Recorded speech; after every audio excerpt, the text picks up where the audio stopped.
welcome to the Everyone's a Critic movie review podcast. I'm your co-host, Bob Zerl. With me, as always, is professional film critic Sean Patrick, and our special guest this week is Zach Covemaker. How you doing, Zach? Pretty good. How about you? Doing good. A little sore. Got some coffee poured on me today. Repeating the story for our podcast listeners. Anyway, I've been telling it all day long. It's at McDonald's. Yeah. At McDonald's, got a coffee. They handed it to me. The lid wasn't on, and I squeezed it, and it was a poor young girl who felt so bad. So then you got her fired? Nope, I didn't. I was very polite, crying on the inside. I mean, I was in pain. It hurt really bad for a long time. Yeah, but it eventually went away. And should have been crying. I guarantee you, she never does it again. She was horrified and felt awful. So we're all good. All right, I worked customer service a lot. I spilt a lot on customers. I kept fucking doing it by mistake. It happens. Yeah, I used to work. Sometimes they get icy on their hands. Oops. You can visit our show at ihatecritics.net, everyone's a critic podcast.com. We're on Facebook, Twitter, Instagram. Our handle is criticspod. You can listen to us at Apple Podcasts, Google Podcasts, Spotify, Stitcher, Alexa, all your podcatchers. We're also on YouTube. If you give us a rating of 5 stars or better, you have a shot to win a couple movies. If you go to our social media pages, you'll see the details pinned to the top of the page. But while we're at it, Sean, why don't you explain what the the movies are Deliver Us from Evil and The Last War of Archimedes, which is the story of the largest battleship in world history being sunk. Both are quite good movies. I've not reviewed either one, but I've been written about them. They're both very, very interesting films, and we've got them on Blu-ray. So if you collect Blu-rays, it's a great opportunity for you. And even if you just want to watch it once and then give it to the Goodwill or whatever, it's still free if you give us a 5-star review. We did get a review this week from Skywalker with 2 Y's and 2 R's. The title is The Best! ! My favorite movie review podcast. So yeah, your review can be as simple as that, or it could just be something funny we said on the show. It doesn't matter, but put 5 stars in there and get yourself entered to win one of those Blu-rays. That particular winner is getting a copy of The Unholy, which is I posted that one specially just on its own, and that was the first review that jumped in. Awesome. We are live on YouTube whenever we record, either Sunday mornings or Monday nights, depending on our schedules. If you want to, normally I post a link. I forgot to do that tonight, so oh well. But if you want to watch there, head over to check out. Let's go to our YouTube page on Monday night about 8 p.m. Central Time. If you're in India, I apologize. Get up really early. I think a lot of our listeners are there. So it doesn't do you much good unless you want to watch us in the middle of the night. But they are saved there if you want to watch them anytime. Gotta be dedicated. What was that? They got to be dedicated enough to want it. Patreon.com/criticspod is the best way to help support the podcast. And then our TeePublic page. If you want some of our merch, head over to ihatecritics.net and click on the TeePublic link. Let's go ahead and share my screen for the YouTube viewers and start talking about our movies this week. And we will start with Fast 9, the Fast Saga. Usually when you're making fun of a movie, you're like, oh, Rocky 7 or Rocky 9. But here it is, Fast and the Furious 9. F9 returns many of your favorite Fast cast members, especially, of course, Vin Diesel, who's Dominic Toretto is now happily living on a farm with his girlfriend Letty and his little Brian. He seems like he's relatively content there. But then his friends show up and they've found out that Mr. Nobody, Kurt Russell, has been maybe killed in a plane crash, and he needs them to go down to South America and find the plane and recover the thing that's going to take over the world. This is the plot to any major movie, but a dozen different action movies, but it's just so fast that they have this plot. They get to the South America stuff. I mean, the action sets are just spectacularly idiotic in the best possible way. There's a car that goes flying off a cliff and gets caught by a plane with magnets. So then Dom drives his car off a cliff and catches what's left of a rope swing and uses it to swing the car across a giant gorge. It's so stupid, and I love it so much. And it finds ways to get dumber and louder throughout. And adding John Cena is just the perfect energy for this. John Cena plays Vin Diesel's brother. I don't know why that's so funny, but it is. It's very funny. 9 movies, they introduce a brother that he's never talked about before. This is just the most fast thing ever. And of course, nobody. He was kicked out. Nobody. I'm sorry. I can't. I love it too much, almost. This movie is wonderfully terrible in the best possible ways. It's so goofy and idiotic. Everything makes no sense. John Cena is flying around some British city in the air by one arm, just over rooftops for however many minutes. It's just like, what the hell is even happening right now? Oh man, it's just all so dumb, and nobody can die. And I'm really fascinated by this aspect. Nobody can die.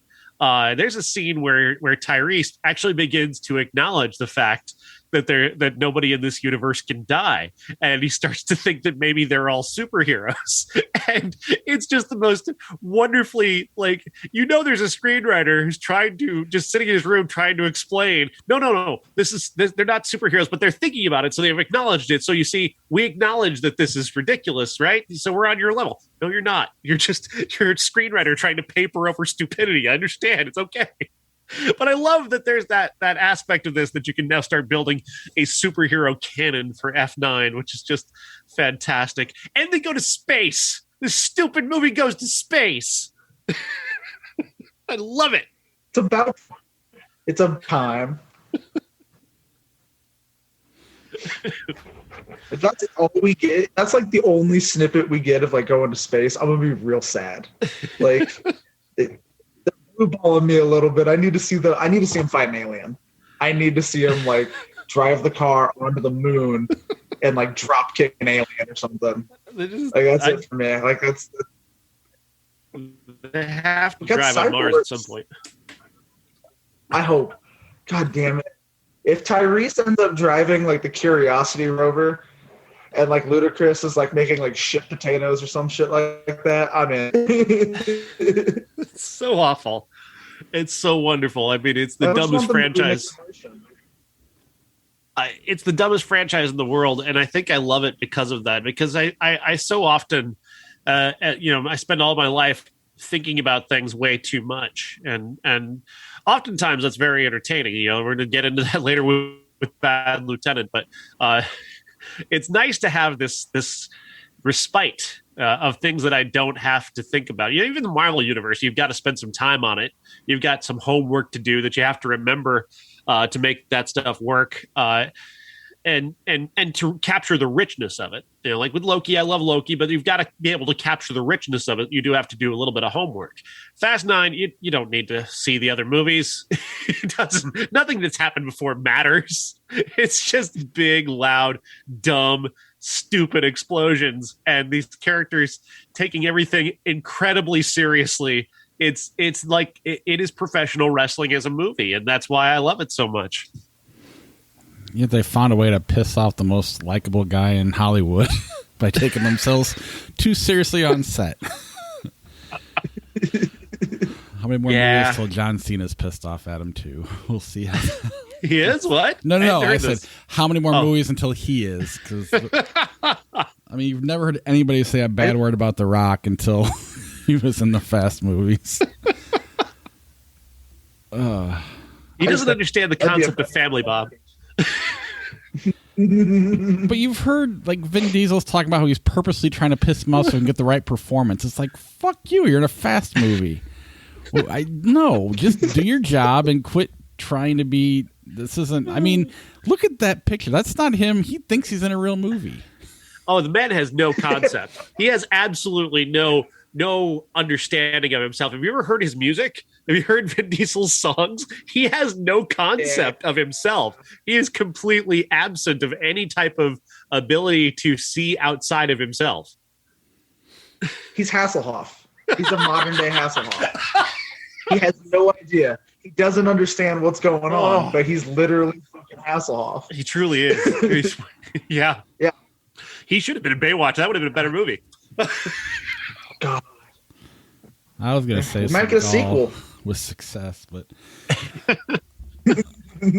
I don't know. I can't. Seagal is success. He taught Anderson Silva the front kick. Don't forget that. I mean, box he office invented. success. I don't know. I can't do it. I'll take Hitman's Bodyguard any day over this. I prefer the fun dialogue. I don't know. This is just too much nonsense for me. Clearly, there's like 9 of them, or 10 if you count Hobbs and Shaw. So, and there's 8 of them. We don't count Tokyo Drift. Oh, Tokyo Drift is awesome. Screw you, man. Okay. Tokyo Drift rules. I love Tokyo Drift. NCIS motherfucker, man. I hate his voice. I hate his voice so much. Like, I hate that that's his real voice. I hate it so much. I love Tokyo Drift.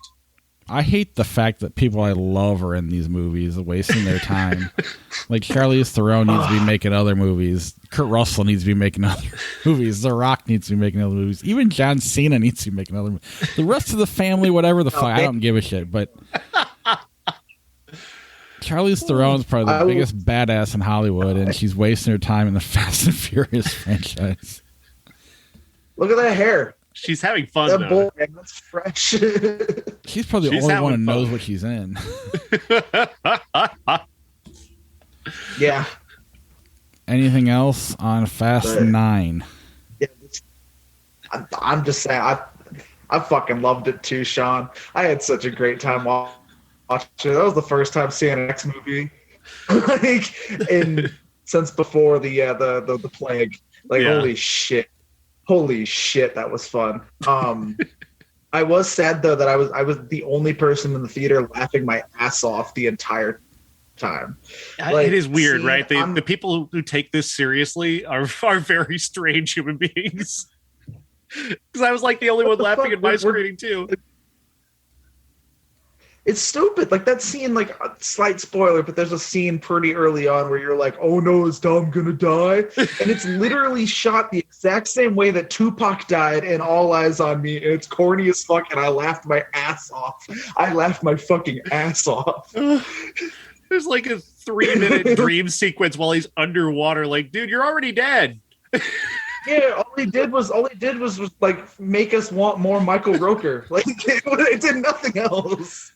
So also, stupid. Michael Rooker's in this one, Bob. he's there. His name's Buddy. You can add him to the list of people I wish weren't wasting their time. So what do people like? Just the cars? I mean, the cars for me, it started with the cars for me, but it became just how. And it's been since Justin Lin took it over in after Tokyo Drift, and I think after Fate of the Furious, he's been in charge of this whole thing, and he has this brilliant imagination. It's like in a weird way, it's kind of like Saw movies where he keeps coming up with some new ridiculous thing, this new spin. And now Saw was really smart, and what they did was rather ingenious. People don't recognize it, but this is just somebody who comes up with, like, he's listening to the fans going, well, the fans are laughing at me taking him to space. Let's take him to space. You know, the fans think this is stupid. Wait till they find out what I've got up my sleeve next. And I just love the audacity of it. I love how outrageous it is. He keeps coming up with something even crazier each time out. And I'm just like, ever since the Burj Khalifa car jump, I've just been all in on this. It's so stupid. And it's so laughing in the face of physics. I can't get enough of it. That jump straight up won me back because I was like pretentious as fuck and I quit watching them. I accidentally watched that movie in Missouri. And as soon as that happened, I was like, I'm so wrong. I went back. I watched like 4, 5, fell in love, have not looked back. I love it. This is like gospel for me. Like when we have kids eventually, I'm not teaching them the Bible. I'm teaching about family and Coronas. There's fucking time. lore. This movie has lore. I love that. There's fucking lore in this movie. But didn't you guys say you're in the minority when you're in the theater watching it? Oh, like, absolutely. So what are the rest of the people like? Are they still just into the cars? Idea. I truly don't get it. I think there's a lot of America. I think there's a lot of Vin Diesels in the world. But then it goes and does Groot, so we've got to kind of get it. I mean, I don't. It's not logical to me. Either that or it's a paycheck, I suppose. Nah, man. He would have movies? Have you seen what? He would have to be Andy Kaufman. He's not that. The Riddick movies, yeah. I hate the Riddick movies. I know I'm a minority in that too. Maybe I just don't like exactly. Vin Diesel. No, I'm right there. I like Pitch Black. After that, nah, I'm good. I kind of like the other ones. See, I hated Pitch Black so much I didn't watch the other ones. I kind of have a feeling about Vin and this whole franchise, kind of like I do Tommy Wiseau and The Room and Best Friends 1 and 2. Like he doesn't understand how weird this all is. He doesn't seem to. There's this poignant quality to him that just he doesn't seem to know that this is funny, and that makes it funny for me. But at least with what point? Go ahead. Oh, I was gonna say, like, at what point though? Like legitimately, all joking aside, at what point do we start putting Dominic Toretto in the same category as like Rambo and John McClane? Like he's had better movies than those both of them. No, he hasn't. Like when did we start? He's had better movies than their worst. He's never made one good movie. Yeah. At least you got two Rambo movies. Look at the Rambo movies, though. Two and Die Hard movies. Like 2/3 of the Die Hards. And there's still, if you have to multiply them by 2 to get to as many Fast movies. Bruce Willis on half speed is twice the guy that Vin Diesel is.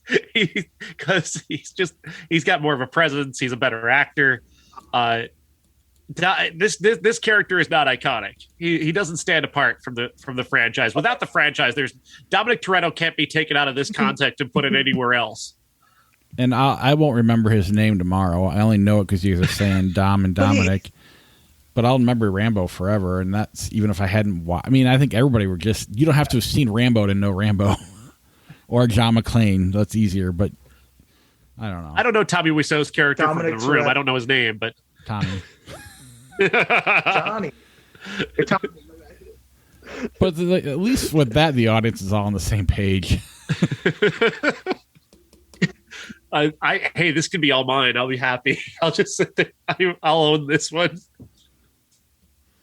I was actually, honestly, legitimately looking at a Fast 9 poster series. It's like almost wall size because I love it so much. It makes me so happy. Oh yay! I'm excited. We have 2 more coming, and then who knows how many Hobbs and Shaw movies? We've got way more. This isn't over. This is the beginning of a trilogy. The tease of Shaw back in the universe was nice. I'm down for this.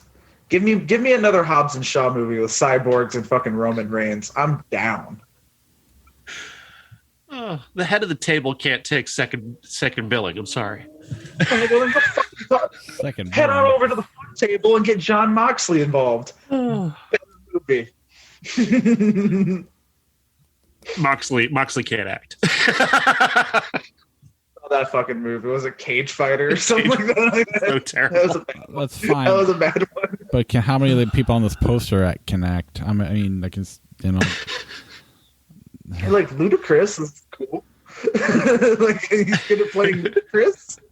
I mean, your best. Michelle Rodriguez is a good actress. She's fine, and Charlize Theron's amazing. Everybody else, I mean, John Cena's John Cena, but everybody else. Paget Brewster's a good TV actress. Sung Kang's really charismatic. Now you're getting low on the list, though.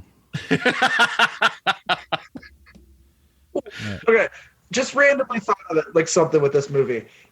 Several times people get launched through the air, and this happens throughout like the whole series, but this happens many times in this movie. Someone gets launched through the air, and then Vin Diesel like nudges a car, like a nice soft car instead of concrete, and they land on it going like fucking like 100 miles an hour, and it keeps happening. Like there's one part where John Cena's flying through the fucking air, of course he is. He like just nudges a car and the car flips and rolls and just catches them. It's so good. He rolls He rolls this giant truck and then it rolls like 50 miles, just rolling over the top. It lands on its wheels. He turns it on and keeps going. So I was like, yes, this is great. Keep it coming. Yeah. So it is. It's G.I. Joe. It's live action G.I. Joe, and it doesn't suck. It's wonderful. It's cake. It's so eating an entire cake. Just if you love cake, this movie is cake. Do you think that, like, the 40% of the people who won't get vaccinated, if COVID sticks around and wipes them all out, if they'll keep making these movies? That's the thing. All right, my experience, the anti-vaxxers I deal with on many days, they fucking hate these movies. Oh fuck! So, there's got to be a weird Venn diagram where. I'm not saying all, but the ones I talk to are like, no, fuck that shit. They used to be about cars. I don't even know what they're about. So they at least used to like the early ones then. Yeah, but okay. like, I mean. It's a little too. Yeah. It is very multicultural, so that does wipe out some of that audience. That is true. Yeah, it's hard to say all these lives matter. I guess those guys are pretty rough. All right. Anything else on the Fast Saga? I love it, and I want more. I want to watch Fast 10 tomorrow. Yep, can't wait. Fatherhood, Kevin Hart on Netflix.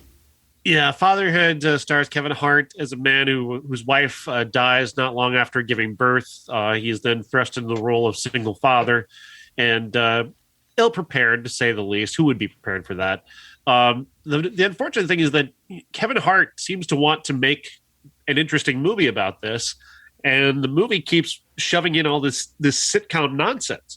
And it's really weird. I went into this thinking that Kevin Hart was going to be the one who made this into sitcom nonsense, just kind of pulling things towards, doing jokes and coming up with bits. And the reality is it was the writing that did that. The writing keeps coming up with sitcom bits, and he's actually trying to do something interesting with this character, and it's really weird.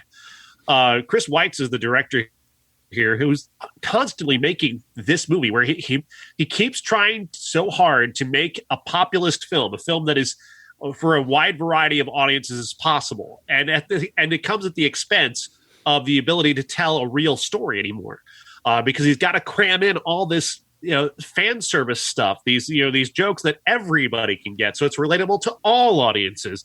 And when you do that, when you're trying to service the audience constantly with bad jokes and familiar setups, then you're losing the heart of your film. And Kevin Hart, I felt, had the heart of this movie in mind. There are moments that are really rather brilliant in both comedy and drama that he's playing, but then the movie's got to interrupt him with more sitcom bullshit. And it's really unfortunate. It really makes me hate this movie. Yeah, I mean, when you're trying to service everybody, you're definitely going to pull, the people that listen to this podcast or, more movie buffs out of a movie like this. But you're going to keep that Fast and Furious audience. So, I mean, I know so many people who aren't really into movies that love this movie, and it's just like, I get it. That makes sense. Yeah, I kind of felt the same way. And I had my experience, and I think I need to watch it again. I'm not going to, but it was weird. Like I was watching Kevin Hart try, and I had a hard time separating him trying versus the character, just letting it happen. And I was just like, wow, Kevin Hart's really trying to make this movie work, and it distracted me. And I'm sure on a second viewing, I would be able to enjoy his performance more, but you're right, the movie's not good enough to warrant a second viewing, so I'm probably out. I mean, I don't hate it, I'm just kind of disappointed in it, I suppose, is more where I'm at. Did you see it, Zach? Yeah, I went in with like super, super low expectations, and I watched this immediately after Fast 9, and So it was great. there might have been some Budweiser. Yeah, I had some Budweisers in my system, and I honestly really didn't hate the movie. I liked it more than I thought I would. I'm not going to watch it again. It's definitely not my cup of tea. Kind of, yeah, like I mean, I don't have kids. I haven't been in that situation, so I was kind of like really thinking that I could relate whatsoever. And like I said, I kind of enjoyed it. I like Rel. I like the bald guy because he was in Gotham, and he was awesome in that. But other than that, it was all right. Better than I thought, but I thought it was going to suck. Yeah, I appreciate Kevin Hart trying to do something different outside of the norm, but I enjoy his cadence generally. I enjoy his comedy, even when they're dumb. You know, I guess you can call them my Fast and the Furious movies, where I know they're not good movies, but he's just fun to watch. So I can sit through them, and I mean, Jack Black, I guess, is another one. I'm kind of like that too, where even if the movie's bad, I can just kind of enjoy the movie. I kept getting tripped up over the series of contrivances, like about his job. Do you know what this guy's job was? Anybody have any idea? No. He's going to go set up the office in Czechoslovakia or whatever the fuck. And it's like, what is that? What does any of that mean? And it just seems so forced. Like, one minute Paul Reiser is really supportive. Plays his boss in the movie. He's really supportive of him. Like, take all the time you need. Your wife died, whatever. Then he's like, why don't you just leave your child and move to Czechoslovakia for 30 days? And don't even think about your kid. Just let them take the kid. Like, which side are you on? Which character are you? He's whatever character the movie needs in the moment that they want it, because they need a plot contrivance. And that stuff just gets on my nerves really fast. Didn't he write a book called Fatherhood or something like that? Something like that. I mean, I felt distracted the whole time. And again, I shouldn't dislike a movie because Kevin Hart's trying to do something outside of the box for him. He's really good, though. That's the thing. It's like, he's really good in this. But I'm saying, to me, I was caught up in watching him trying to be good, and I had a hard time just enjoying the performance. So I think I'd have to go back to watch it again to appreciate that more. But I'm not going to, because the rest of the movie is not good enough. I did like I know this is a sentence that I'm about to say, but I did really like his acting in the scene where his wife died. That kind of surprised the shit out of me because it looked believable. It didn't look like corny, hokey shit. Like, I was kind of expecting that when I saw the trailer and read the plot summary. I expected kind of corny ass Kevin Hart shit, but I kind of like that. No, you're right. He kind of surprised me. But earlier when you were saying that Kevin Hart movies are your Fast and Furious movies, you're in luck, my friend. He's in Hobbs and Shaw. So he exists in that universe. He is lore. I think I have to watch him now. I saw Hobbs and Shaw. My son made me go. Cyborg. And I saw the very first Fast and the Furious movie, and I don't know. I may have caught pieces of others. I'm just it doesn't matter. I did like Hobbs and Shaw. If you're gonna watch any of them, we'll see. They already made me watch Lord of the Rings. Jump into Fast 5, my man. You made me watch Lord of the Rings. They drive us safe through a fucking city. Harry Potter. All right. Did any of you watch Good on Paper on Netflix? I did watch this. This is a really good movie. Eliza Schlesinger wrote this film and stars in it as a woman who is a comedian, and she meets this guy who is not her type, but she kind of starts to go for him until things start to really go badly. This movie is really clever. It's weirdly clever. And Ryan Hansen is not my favorite actor. I don't really care for him. His performance has always come off as a little bit false to me. And I thought perhaps maybe she should have seen through him a little bit earlier, but she is so entertaining and she is such an interesting performer. She is so charismatic that I bought into everything that she was doing. Even if I didn't buy into him, I bought into her, and that's really what matters. Is that this is about her and about her performance and about her comedy and her attitude, and that really comes through in the movie really well. She's really funny. I could do with somebody better than him and probably a better written character on his part. But overall, I liked what the movie was trying to say. Did you know this is largely based on a true story? What? Yes. No? Which I think's part of why they hired him or cast it, because she wasn't attracted to the guy. I mean, most of this is true.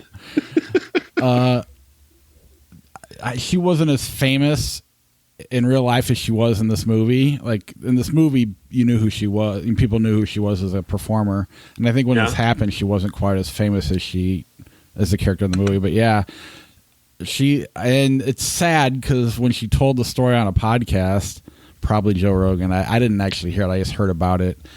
Everybody came out and just started slut shaming her, saying you should have saw through it was just kind of all the typical guy thing, thinking, not feeling bad for her for falling for this guy who lied to her. But they became good friends for a solid year, and then the mom cancer thing happened, and they were genuine friends. So it just kind of, I don't know. And with the way Hollywood works is no one really hangs out at their house. They hang out at clubs, and especially comedians. Yeah. So a lot of the things that you think you would have seen through, based on the story she told on the podcast, it kind of makes sense why it worked out that way. I don't know. I think the beats of the movie didn't really nail. I think his performance really is not quite nailing what she was probably going for in terms of the reality of it. Yeah, I mean, really, the only thing that really worked was the fact that when he takes his shirt off, which is clearly not him, basically looks like me. And that's kind of the only time you're like, well, clearly she wouldn't be into a person like this. And then she ends up being, but I don't know. I thought it worked. Yeah, that's another aspect too, though. And then he's a really handsome guy, and to have to to put the glasses and the bad haircut on him, it's almost like, she's all that. Oh, she took her glasses off and now she's pretty. Like it's kind of that. Right. I didn't really buy into that. They might have found a different actor who could have found a better energy for this performance. Yeah, no, I agree. But I enjoyed it. Otherwise, I thought it was really, really good. Now, I don't think the ending. You can't predict where it's going. No. You cannot predict where it's going, and I loved that aspect of it. And I don't think the real life. I mean, the idea was based on true stories. I don't think the whole thing was 100% accurate, but I don't know. I just found it fascinating, and I've always kind of liked her. I like her cadence. I like some of the weird voices she does, and I thought it was cool to see her leading a movie as opposed to just being a extra or a third or fourth on the call sheet. I could see her being more of a star. I think she's that funny and that good at what she does. She might have to play herself a lot, but I don't know. This was really funny. She's really compelling. Yeah. All right, Rollers. Yes, Rollers. I'll have to check that out then. Yeah, please do. Yeah, sounds interesting. I don't really know much about the story or anything, so it's on Netflix now. So. Yeah. Rollers stars Johnny Ray Gill as a man who owns a nightclub or a concert venue that's been in his family for years. It's actually been open for about 100 years, as they tell us in the movie. And it's been a cornerstone of the community, but it's also been losing money pretty much the entire time it's ever been open, because he's dedicated it, and his parents dedicated it to art that perhaps is not the most mainstream. And this is a movie that has multiple tracks to it in terms of the story that it wants to tell about what you do to make money versus doing what you love. And there's of course there's the alcoholism aspect, which is really interesting. This is a movie about an alcoholic that doesn't dwell on the fact that he's an alcoholic. He's in the midst of it, and sometimes people can function relatively well as an alcoholic. They spend every day drinking, but they're still doing relatively responsible things and getting by in life on a daily basis, even if all the signs are there. Like, all the signs are there with this guy that his life is in shambles, but he doesn't necessarily see it. And that's it's really incredibly well played by Johnny Ray Gill, who gives a terrific performance in this movie. It's such an offbeat story. This is not the kind of story that people make mainstream movies about. And I really liked that aspect of it. I really liked him a lot. He was very compelling. And then he's surrounded by these characters who are all kind of doing their own movie, really. And that's really what life is like, is that everybody thinks they're the star of their own movie. And we happen to be following him most of the time, but you can sense that, like, there's a character played by Kevin Bigley who is just this weird dude, is this business manager. He'll pop into a scene and do something crazy. He's like off in an American Pie movie somewhere. Like he's just doing hangover movies. He's doing comedy that way, but he's not on screen very often, so he doesn't pull focus very often. Then he's got a love interest who has her own life completely, but she's also interested in him. He's got a backstory about his former bandmates. He gave up their band so he could run rollers, but he also gave it up right before they were about to be big. And there's a lot of resentment and heartache there between him and his former bandmate, who went on to become a big star. And also could be the performer that could save the venue if he could convince him to play. So there's a lot of things at play in this movie, and I really love everything about this movie. I thought it was terrific. My favorite part about it is what you said earlier with everybody's in their own little movie, because that's what life really is. They're all doing their own thing. And everybody has that person in their lives where you're just like, you've had a million ways to get out of these problems you're having, and you keep making the wrong decision. And that's what this guy is. But you don't, in a lesser movie, you'd be like, well, I wouldn't do that. And you dwell on that kind of thing. And here you totally buy into the fact that he would make the decisions he makes, the resentments he has, whether he's wrong or not. You're not judging him. You're just watching him develop, or whatever the word is. You're just watching him live, I guess. And you're watching the guy who just constantly gets in his own way. Right. And we all know that person. And it's believable. It's real. And it's a fascinating movie. I'll take this over. I mean, a lot of movies I've seen this year. Really, it's one of the. It stands out as one of the better movies of the year so far for me. It keeps getting better in my mind, to the point where it's kind of rising through the ranks of movies that I've loved this year. And for much of this past week, I've had the only review of this movie on IMDb. Like, nobody's watching this. I posted my review on Twitter, and other critics are like, "Oh, what's that?" Oh, it's got a really cool. It's got a really cool poster too. It's just I think it's a movie that if you can get discussion going about it, like you said, it keeps growing. With how good it is. It's not one of those movies you watch and it just disappears out of your mind. It sticks with you, and the more you think about it, the more you talk about it, the more you like it. And I don't know what my favorite of the movie of the year is so far, but this one's definitely up there. It's very, very good. It's still The Killing of Two Lovers for me, along with Giants Being Lonely and I Blame Society. But this one's like on that next level behind those three. Yep. I agree completely. Zach, were you going to say something? No. Something? All right. Because... Oh, no. All right. Let's go to... where am I at here? God. Bad Detectives. Yes, Bad Detectives stars Drella Erkin and Freya Tingley as two young women who inherit a detective agency. Their fathers were working together as detectives for many years. They both died in the same murder plot, and they are gifted the detective agency and decide after a while that they were going to start to investigate their father's murders. They're doing so without any kind of, experience or ability to do that, which is an interesting premise, but it's not particularly well executed. The aesthetic of this movie is incredibly low budget. The setting is ugly. The cinematography is very dark, unnecessarily dark, I guess, to try and probably cover up how low rent it is, and really just nothing about it works. The lead actresses are compelling. They're beautiful, but they're just not enough there. And the plot is so it basically plays like an episode of CSI. Really, it's just a very, very low rent television style mystery that has a very obvious solution to it, and that's That's just not for me. So I don't recommend it. I don't think it's very good, and that's where I stand. Yeah, it did inspire our classic a little bit. That in this movie, Lansky. Yes, Lansky. It's a wonder to me that nobody's made a proper movie about Meyer Lansky. I know he's been a character in other movies. He popped up, obviously, in Bugsy, where I think it was Ben Kingsley got an Oscar nomination playing him. But really, nobody's ever taken the time to make a Lansky movie. And really, they didn't really take much time to make a Lansky movie here. It's really a shame.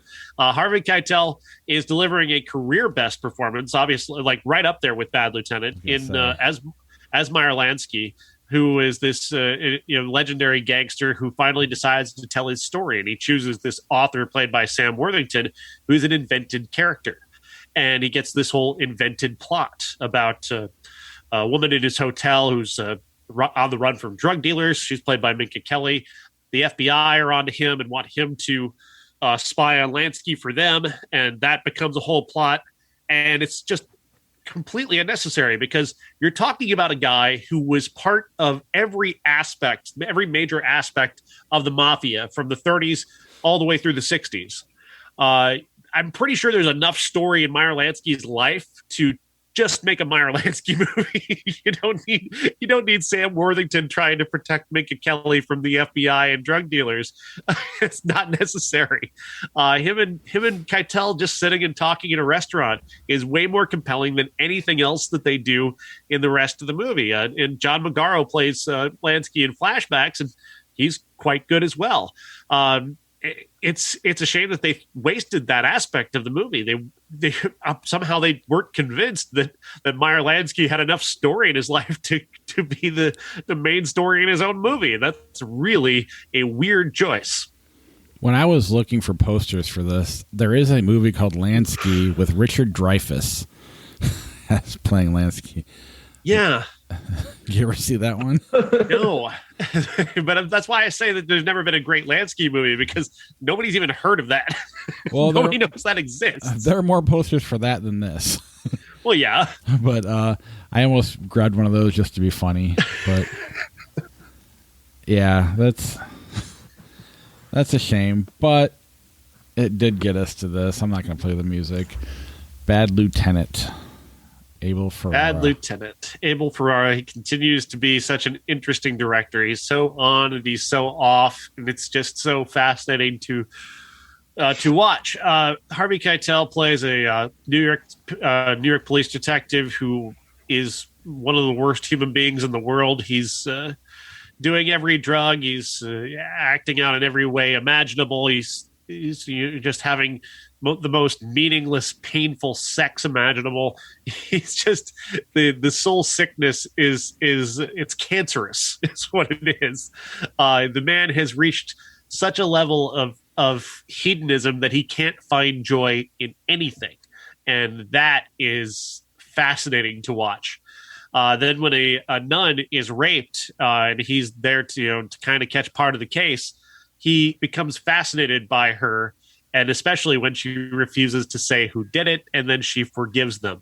And this throws him into a complete spiral, an almost despair, because if she can forgive the horrific things that these boys did to her, that is there a chance that he could redeem himself? And that is not something that he's sure he would want, or certainly not something he thinks he deserves.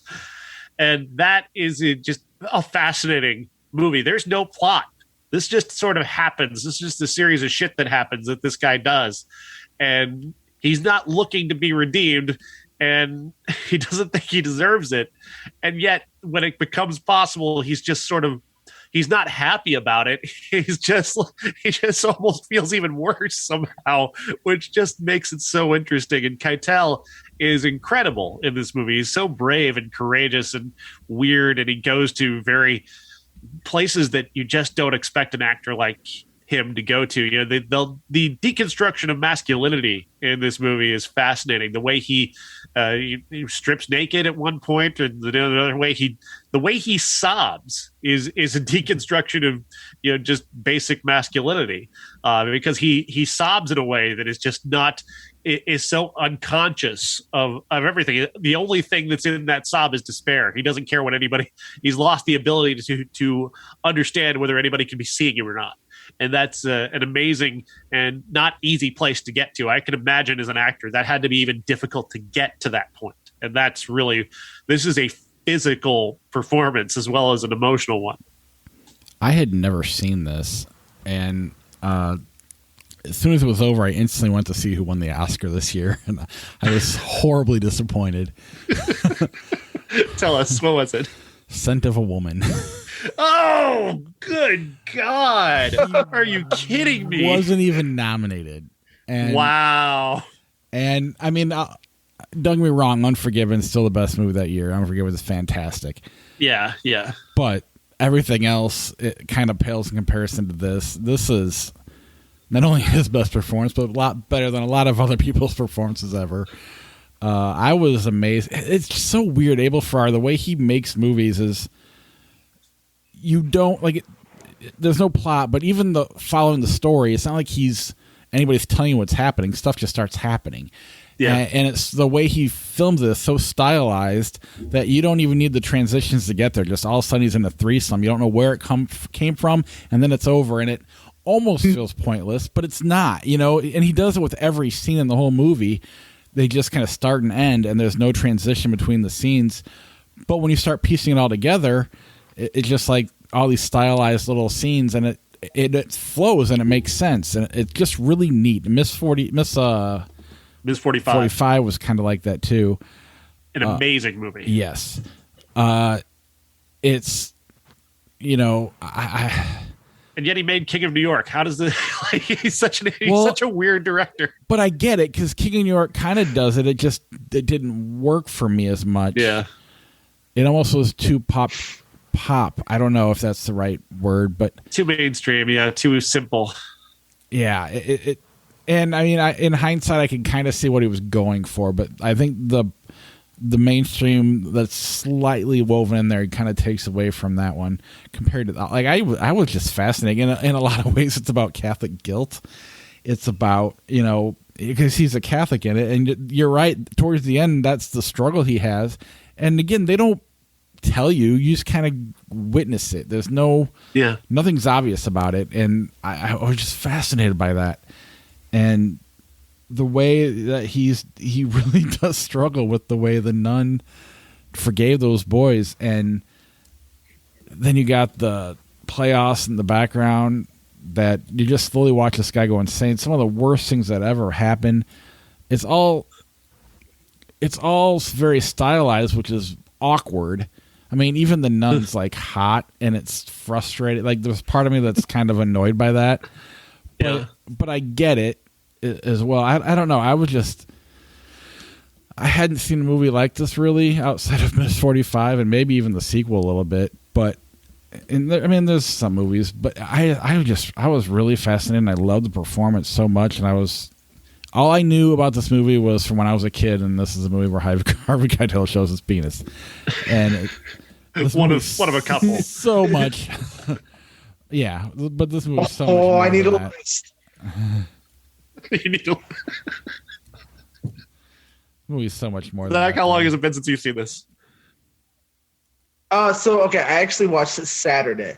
It had been a very long time because I watched this after I watched the Nicolas Cage one, and I think I like the Nicolas Cage one more. But I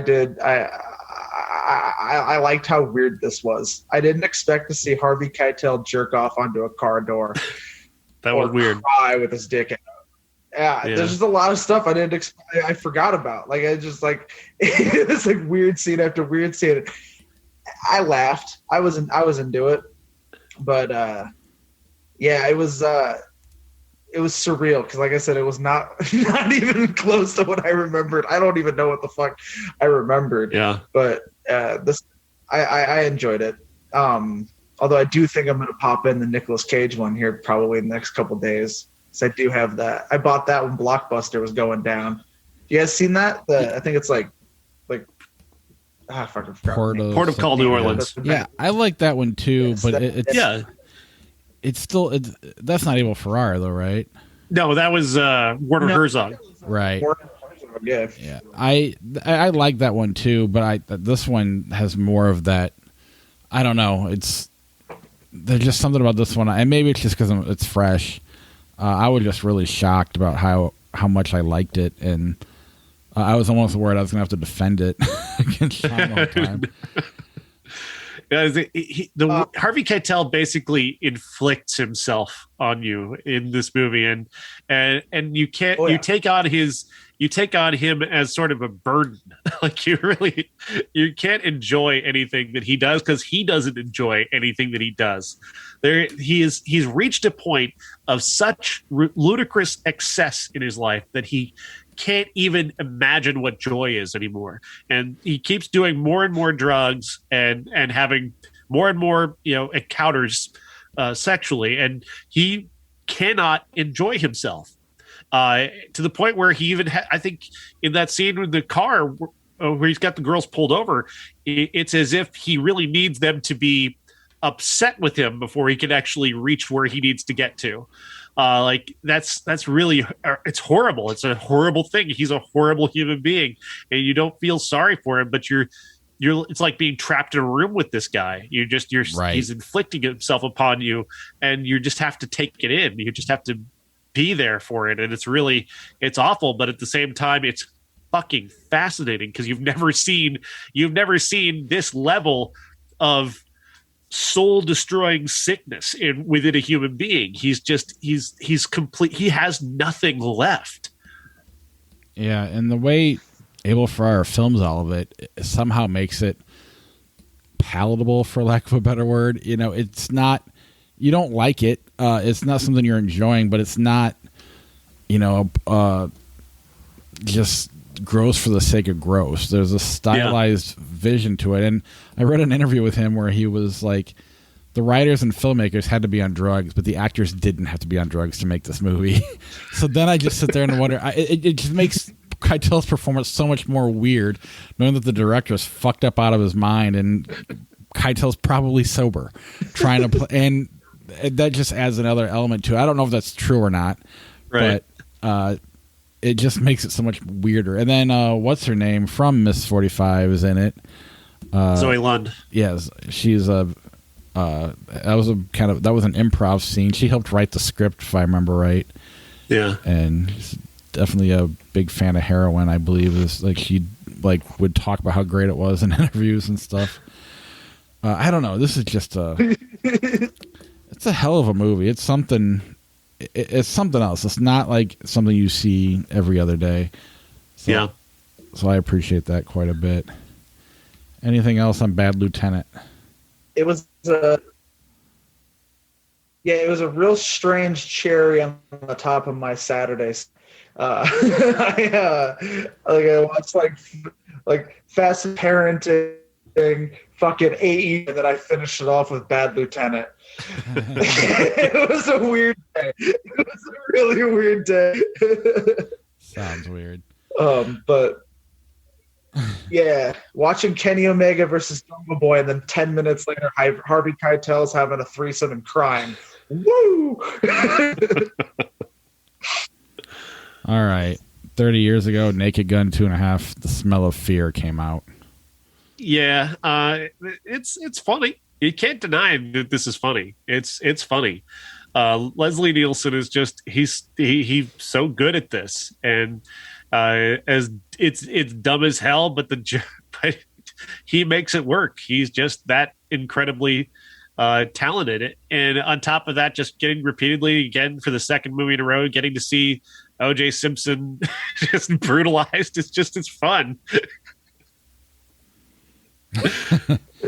Yeah, I don't really have anything to add to it other than it's a funny movie. What about you, Zach? Anything special about Naked Gun 2.5 that stands out? I don't remember exactly which one this was, but I remember watching, like, we watched all three constantly. But I They couldn't run tell together, you, like, yeah. yeah, they're all the same. Like, we watched those, and we had, what was it, like, the Police Files? It's like, we had some of that too, like the original show or whatever the fuck. So it's like all of it just kind of is like one giant ball. I need to go back and revisit them, especially because I'm pretty sure Tina's never seen them, and we both love watching stupid shit. So I'm gonna have to show her that. I also am pretty sure she's never seen Airplane, so I got to fix that too. And I'll be honest, I grew up with the Hot Shots movies. I know those are lesser of these three series between Airplane and Naked Gun. Hot Shots Part 2 is fucking. It still breaks me. Like, I'll still see clips on like Facebook and giggle. Yeah, I mean they're all kind of the same movie. They just don't make this movie anymore. You know, they tried and they failed miserably. It's something about this humor has not made it to this day and age. I don't think. I don't know. I mean, I was able to get the Not Another Teen Movie, but that was where it ended for me. I think it ended before that for you, Sean. And or you like the scary movies, though, didn't you? I liked the first scary movie. After that, it gets pretty bad pretty quickly. Yeah, I had. And then the epic movie and right. those are just utter garbage. And that could just be that those guys just have zero talent. I think that's just the zero talent. I don't think there was a single thought at making any of those. I think like the closest thing to Naked Gun we have, I don't know if you guys appreciate it, but MacGruber, like I fucking love that movie. They actually just announced their film in the Peacock series, which I forgot they were making. So we're getting more MacGruber. Yeah, I liked MacGruber. Yeah. Good. All right. That is our show. Next week, I don't know what we're going to watch for sure, but there's a whole shit ton of movies streaming. The Tomorrow War on Amazon. No Sudden Movement on HBO. Netflix has a bunch. This movie called The Eighth Night. I don't know if I'll watch it or not. Fear Street Part 1, 1984. That's a Goosebumps thing, I believe. Yes. R.L. Stein of some sort. Yeah. R.L. Stein. Yeah. There's one like every week for 3 weeks or some shit. Yeah, like it's that. a trilogy. And I don't know if we want to jump on that bandwagon or not. I really don't. That works for me. I don't necessarily want to watch it, but sometimes if you want the downloads. Yeah. I don't care either way, though. Hulu has a... Save that one for the Halloween spectacular. Hulu's got a movie called Summer of Soul, or When the Revolution Could Not Be Televised. And Peacock has Boss Baby, The Family Business. Oh, I'm too excited about that one. We'll be all over that one. And then The God Committee as well. Yeah. We're flirting with the Soderbergh movie for the classic since he directed No Sudden Movement, but we haven't landed on one yet. And 30 years ago, Problem Child 2 came out, and what's the other one? Oh, Terminator 2. Judgment Day.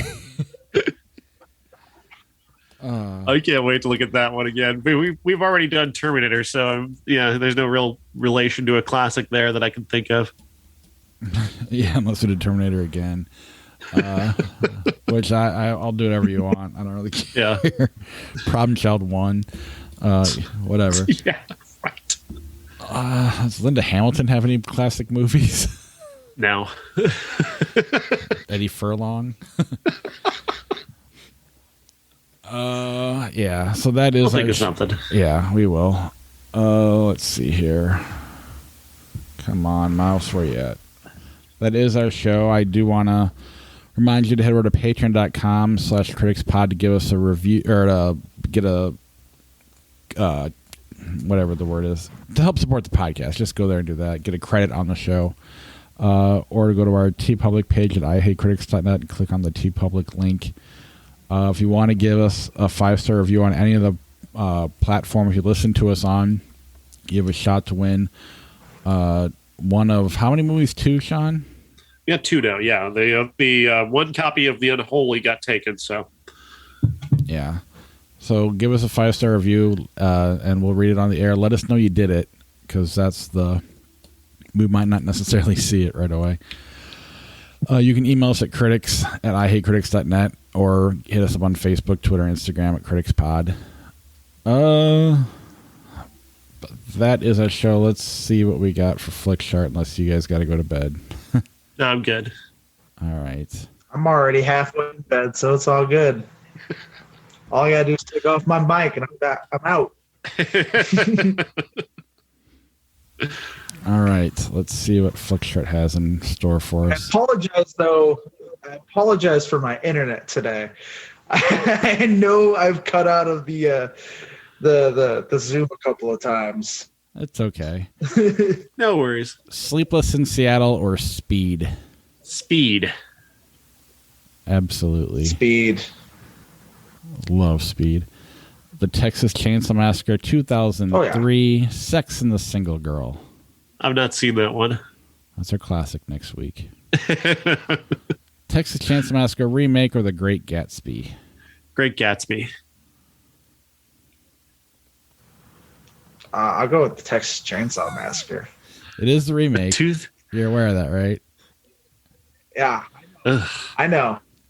I Gatsby guy. I mean, I'd here's. rather watch a bad horror movie. I mean, I saw that one before I saw the original. I liked it at the time. I know it's garbage. I know it's a very stock horror film. But I don't really care about The Great Gatsby. So Vote with your heart. That's fine. I'm going with the remake. 22 Jump Street, The Exorcism of Emily Rose. 22 Jump Street. That's not even a question. Yeah. 22 Jump Street. Just fun to watch. Mangrove, Knives Out. Never. I've not seen Mangrove. Knives Out, City Slickers. Knives Out. What'd you say, Zach? Knives Out. Okay. Knives Out. Yeah. I had a good experience with City Slickers, but yeah, Knives Out. But when you said it's a good movie for 40-year-old white guys, I was like, yeah. It definitely it put the experience in perspective. Yeah.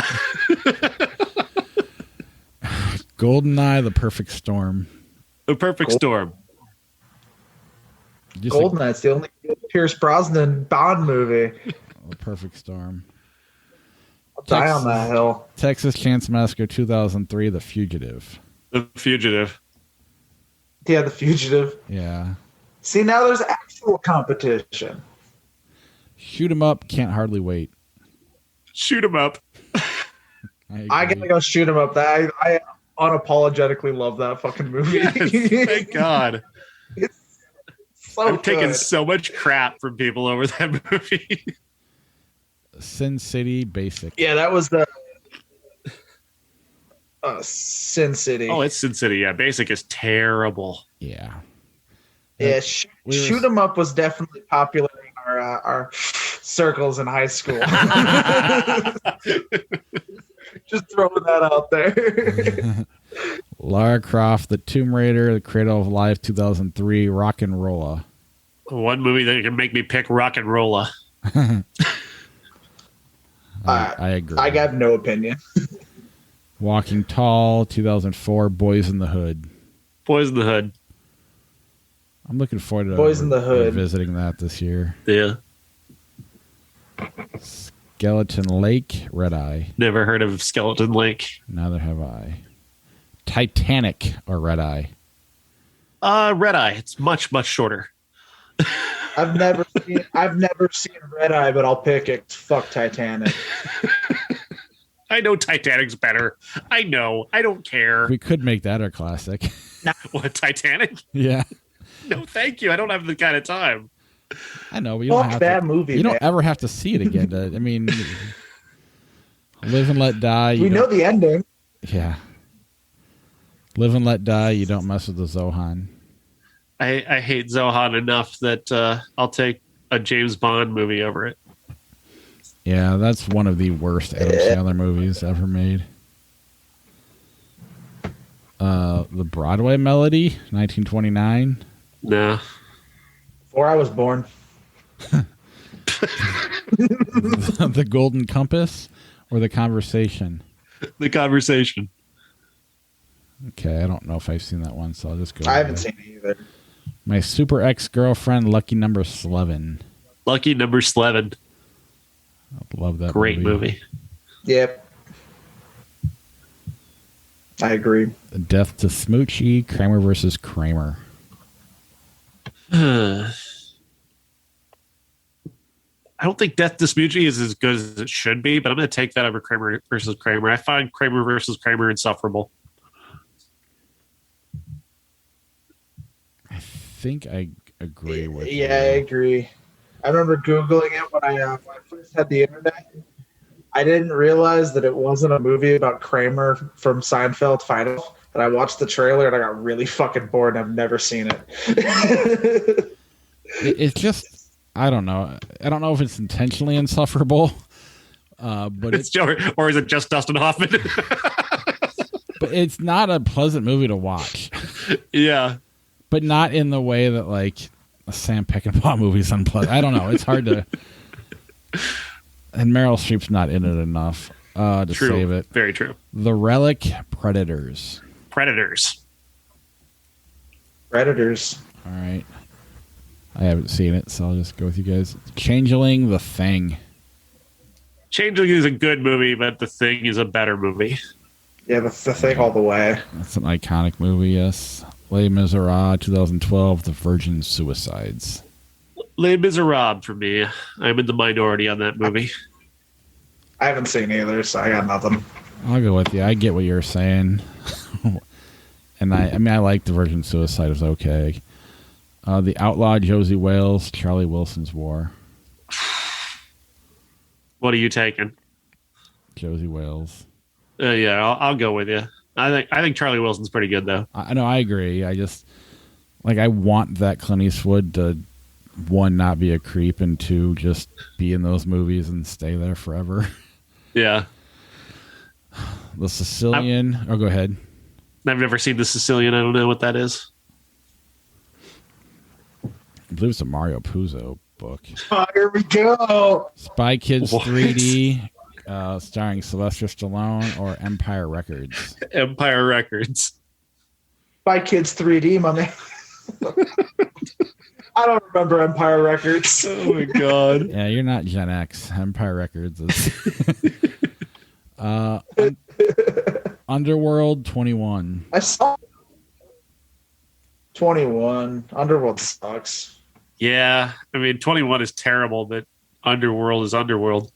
Yeah, there's less letters. Final Fantasy: The Spirits Within, Sunshine.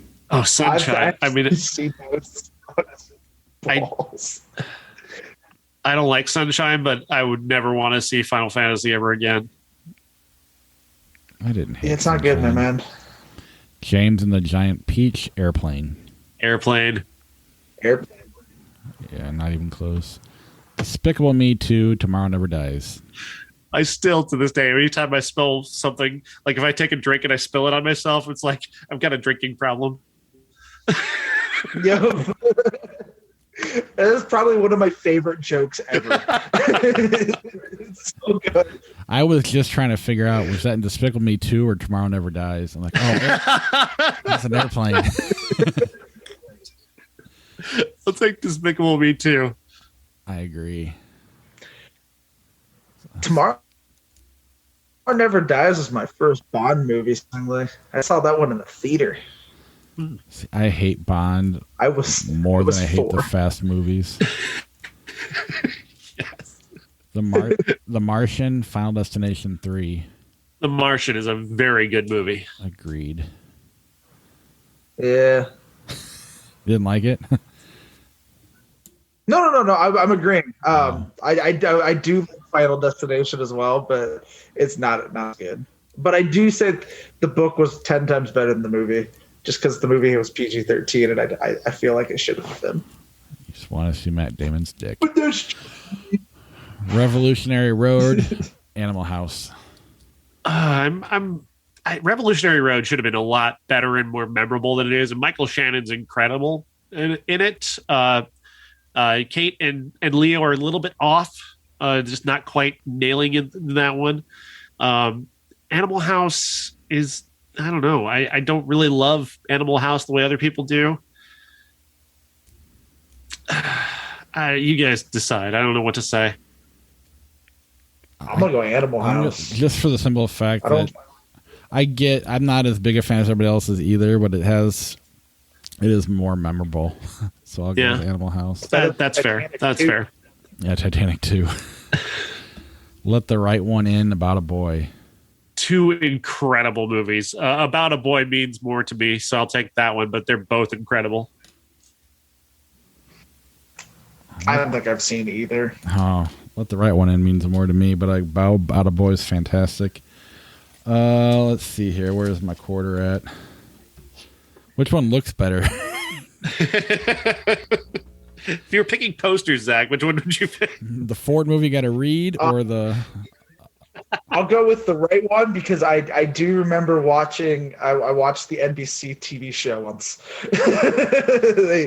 they loosely based that off the movie, so I'll go with About a Boy. Whatever. That works.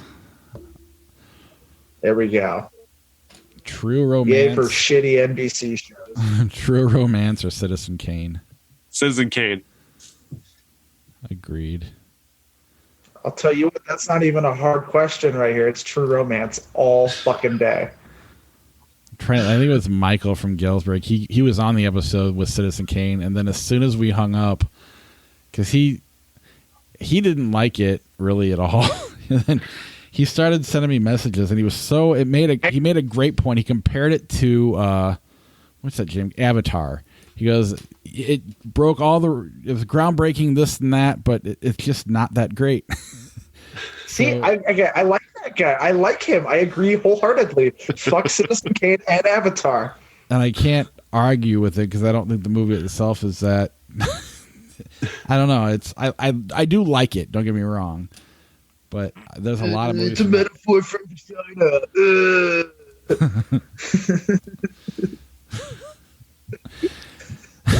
AI, artificial intelligence, Leaving Las Vegas. Leaving Las Vegas, but I love both those movies. Leaving Las Vegas. Agreed. I'm not a huge AI fan, although I think when we did that episode, I had bad information, but I still don't like the movie. The Nice Guys, Red Dragon. The Nice Guys. Absolutely. The Nice Guys. Batman and Robin, Star Trek Nemesis. Oh, those are all garbage. That is just some hot fucking garbage.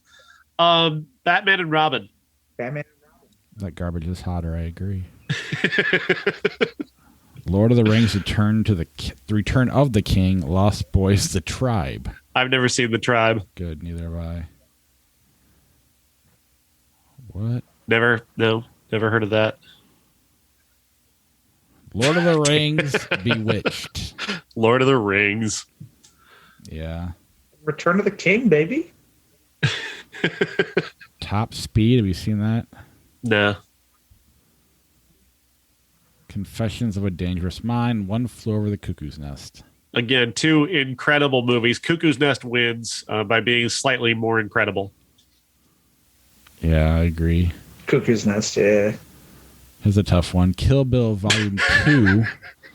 Vegas Vacation. I've never actually seen Vegas Vacation. I just know it's not good. Kill Bill, of course. It's not good. Did you guys hear? Yeah, like a turd next to a diamond.